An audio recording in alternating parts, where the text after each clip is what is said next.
Hello guys, it's me again. I'm back with some small video on the stuff that I did the last video, which was that volume constraint stuff. So I coded this up now and added a little feature for allowing multi collisions. So which means let me make this mesh bigger. So allowing colliding on the multiple surfaces. So then basically it's colliding with whatever is closest to. And I'm using a little expression for that to determine which is the closest surface, and then plugging that surface. If I show you the rig.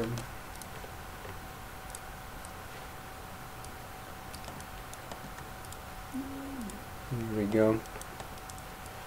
So basically what is happening here is that we are using another closest point on surface operation, piping that to a little expression that returns the assigned surface ID, which is the closest to my collision point, and pipes that back into the selector for this choice node, which then feeds my collision rig.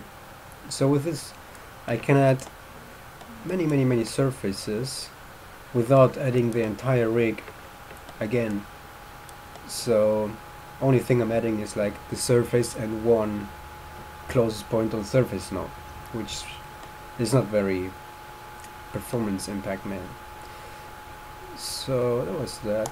Then I have another little thing added here, which is surface offset. So we can collide with an offset, which basically allows us to get certain effects much better. Also, as you can see, I'm using now the blend node, which is, let me show you the editor again. Oh, wasn't an editor. There we go. Okay. So here I'm using now a remap value to blend between my no collision. So then I can do stuff like, having this be there and then slowly blend into the surface orientation, which gives you a much smoother result. And with this node you can adjust the output min and max, or basically the input min and max, in order to change, because this is basically the distance. So as soon as it gets closer than 1 unit distance, it starts to blend in. But you can change this to like 2 or so.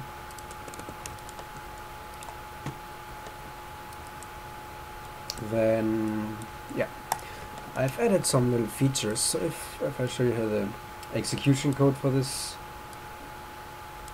tool, the volume constraint takes in the locator, basically the driver object, the collision object, which I will then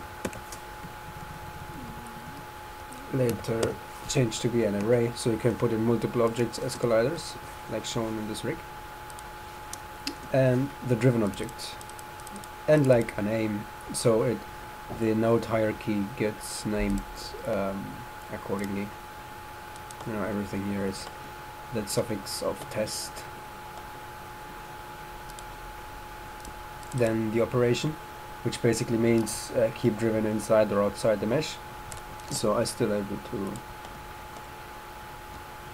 keep the driven inside the mesh, and it'll, as you can see, it'll accomplish for the surface offset. So the surface offset is now on the inside,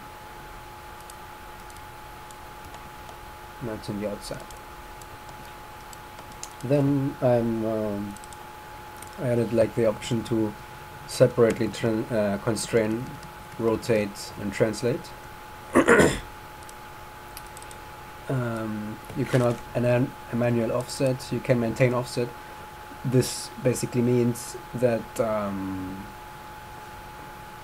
wherever your object at the beginning is, it'll use that distance to the closest collision point as a surface offset. So it'll come in handy in a situation that I'm going to show you next. And we have a constraint rotate, constraint translate, and an offset tolerance, which basically means you put that above 0 if you wanted to have an offset, but not to be in a collision state when launching the constraint. So yeah, it's not been too much of a change.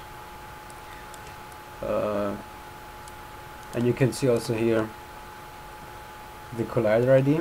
So you can see if I go closer to this sphere, it's 2, now it's 1, and now it's 0, 1, 2, 0.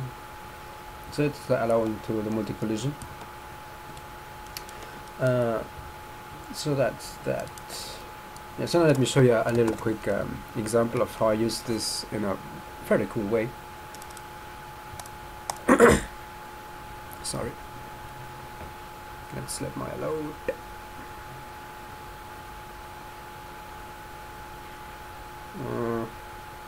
Come on. There we go. Okay. So here I made a little eye rigging script. Props here go to Marco Giordano, which has a cool video on that on the Vimeo. You might want to check him out. He's a really good rigger. Let's have this model. Let's get my out. Here we go. So I rigged this on a cutout. We don't need this, we don't need this, we don't need the curves. That's it. So if you see his video, you'll see how this rig is set up. But basically what I did is added the feature to have the eyelids collide with the eyeball. So I can drag the eyelids away from the eyeball, like see it here, but I can pull them inside the eyeball, so the eyelids won't ever go inside the eyeball. And this is bi-directional. So if I grab the eye mesh, which is here, you can see how it like pushes out. So this looks a little bit creepy, but it can be used for, you know, to get a slight fleshy eye rig. So you can see when I rotate this, how the surface moves a little. If I sculpt this to be a little bit more, to have a little bit more of the bulginess, I can get it look even crazier. And here's why I wanted to give you to show you what the maintain offset is used for then. So when I'm running this script, there are joints placed on a reference geo, which is basically this one. So the script picks the vertices from the outside loop and places joints on them. Then it runs the stuff, and then it constrains them to the eye geometry, or to the eye surface. And when it constrains them, I don't want the joints to be not in a collision state, because that would mean that I could drag this even a little bit of an offset inside the eye, because of the joints not being exactly on the eyeball. So the maintain offset then helps you keeping that offset, so that you can collide whatsoever from the default pose. Or you can't enter, but you can go, you can go outside. And yeah, that's it, I guess. I really encourage you to check that one video out, because the rig that you get from this is so nice. Let me hide this. So it's really it's more of a cartoony rig, but again it's very robust and gives you so much flexibility on how to on controlling the eye to get some nice cartoony movements. You can you can get the bling. You can adjust the blink height. This shows up better if I have both of these.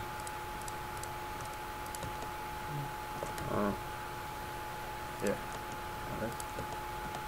So then you know you can have a blink height, another blink.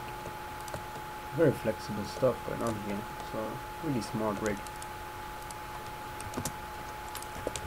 Yeah, that's it I guess. I cut the video now. See you next time.